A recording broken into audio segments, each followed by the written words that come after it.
So hello everyone, welcome back. आज की video में हम करेंगे पोएम नंबर 5.2 क्लास 12 हिंदी युवक भारती के जो सॉल्यूशंस हैं वो मैं आपको प्रोवाइड करूंगा क्वेश्चंस के, और रसास्वादन अगली वीडियो में हम देखेंगे।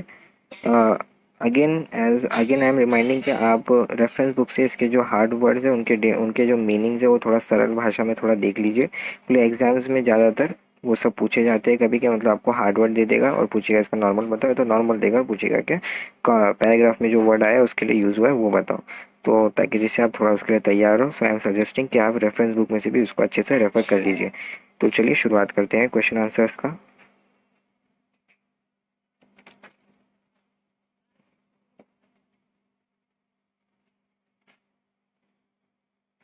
सबसे पहला कारण लिखिए, सरस्वती के भंडार को अपूर्व कहा गया है। तो आपको इसका कारण लिखना है कि ऐसा क्यों कहा गया है। तो सरस्वती के भंडार को जैसे जैसे खर्च किया जाता रहता है वैसे वैसे वह अधिक से अधिक लोगों तक पहुंचता रहता है, अर्थात उसमें वृद्धि होती रहती है। इसलिए सरस्वती के भंडार को अपूर्व कहा गया है।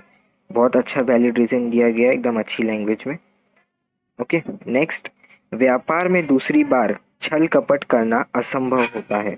रीजन, व्यापार में पहली बार किया गया छल कपट सामने वाले पक्ष को समझते देर नहीं लगती। दूसरी बार वह सतर्क हो जाता है, इसलिए व्यापार में दूसरी बार छल कपट करना असंभव होता है।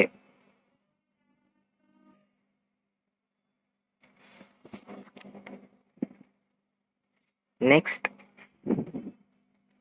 संबंध सहसंबंध लगाइए। ये आप अच्छे से कर लीजिए, बहुत इंपॉर्टेंट है ये। हमारे टाइम पे हमें एग्जाम में 2 बार आया था, तो आप लोग को भी आ सकता है ये। ओके, इसका डायरेक्ट आंसर है, अब 2 ही है तो जाहिर सी बात है क्रिस क्रॉस ही होएगा, एक्स बनेगा। तो पहले वाले का आंसर सेकंड वाला है यहाँ पर, और यहाँ के सेकंड वाले का आंसर पहला वाला है वहाँ पर। ये देखिए।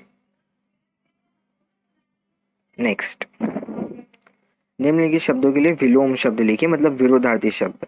समानार्थी शब्द, पर्यायवाची शब्द, और विलोम शब्द मतलब विरुद्धार्थी शब्द। आदर, अनादर। अस्त, उदय। अस्त मतलब डूबना, उदय मतलब उगना, जैसे सूरज होता है। कपूत, सपूत। पतन, उत्थान। चलिए अब अभिव्यक्ति पर आ जाते हैं। चादर देकर पैर फैलाना बुद्धिमानी कहलाती है। इस विषय पर अपने विचार व्यक्त कीजिए, मतलब जितना आपके पास है आप उतना ही खर्च करते हो। इस बारे में आपका क्या कहना है? आप अपना चाहो तो आप अपना लिख सकते हो, यहाँ मैं अपना आपको प्रोवाइड कर देता हूँ। चादर देकर पैर फैलाने का अर्थ है जितनी अपनी क्षमता हो उतने में ही काम चलाना। यह अर्थशास्त्र का साधारण नियम है। सामान्य व्यक्तियों से लेकर बड़ी बड़ी कंपनियां भी इस नियम का पालन करती है। जो लोग इस नियम के आधार पर अपना कार्य करते हैं उनके काम सुचारू रूप से चलते हैं। जो लोग बिना सोच विचारे किसी काम की शुरुआत कर देते हैं और अपनी क्षमता का ध्यान नहीं रखते, उनके सामने आगे चलकर आर्थिक संकट उपस्थित हो जाता है। इसके कारण काम ठप हो जाता है। इसलिए समझदारी इसी में है कि अपनी क्षमता का अंदाज लगाकर ही कार्य ही कोई कार्य शुरू किया जाए। इसमें इससे कार्य आसानी से पूरा हो जाता है। चादर देकर पैर फैलाने में ही बुद्धिमानी है। बहुत अच्छा आपको एक्सप्लेनेशन प्रोवाइड किया गया है। मैं सजेस्ट करूंगा कि आप इसी को रेफर कीजिए।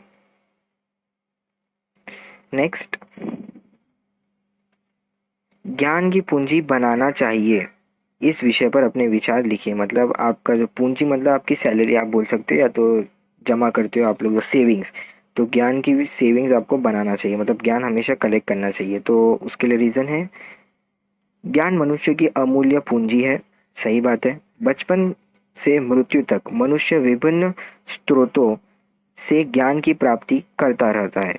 बचपन में उसे अपने माता पिता, अपने शिक्षकों, गुरुजनों तथा मिलने जुलने वालों से ज्ञान की प्राप्ति होती है। ज्ञान का भंडार अथाह है। कुछ ज्ञान हमें स्वाभाविक रूप से मिल जाता है, पर कुछ के लिए हमें स्वयं प्रयास करना पड़ता है। ज्ञान किसी एक की धरोहर नहीं है। ज्ञान हमारे चारों तरफ बिखरा पड़ा है। उसे देखने की दृष्टि की जरूरत होती है। संतों, महात्माओं तथा मनुष्य के व्याख्या, हितोपदेशों, नीति कथाओं, बौद्ध कथाओं तथा विभिन्न धर्मों के महान ग्रंथों में ज्ञान का भंडार है। हर मनुष्य अपनी क्षमता और आवश्यकता के अनुसार अपने ज्ञान की पूंजी में वृद्धि करता रहता है। भगवान महावीर, बुद्ध तथा महात्मा गांधी जैसे महारूप अपने ज्ञान की पूंजी तथा अपने कार्यों के बल पर जन सामान्य के पूज्य बन गए हैं। इसलिए मनुष्य को सदा अपने ज्ञान की पूंजी बढ़ाते रहना चाहिए। इसका अगर मैं बोलूँ आपको, तो इसका मतलब है आपको ज्ञान मतलब एजुकेशन आपको हर जगह से हासिल करना चाहिए और जितना हो सके आपको नॉलेज कलेक्ट करते रहना चाहिए। तो वही यहाँ पे बताया गया कि इंसान बचपन से लेकर जब से पैदा होता है तब से लेके उसकी डेथ होती है तब तक कि वो दिन भर जो भी सीखता है वो उसके ज्ञान में ऑलरेडी कंक्लूड होते रहता है। Okay, next answer in brief पर आ जाते हैं। रसास्वादन ये आपको अगले वीडियो में अच्छे से मिल जाएगा डिटेल्ड। ओके, तो अब आती है बारी साहित्य संबंधी सामान्य ज्ञान की।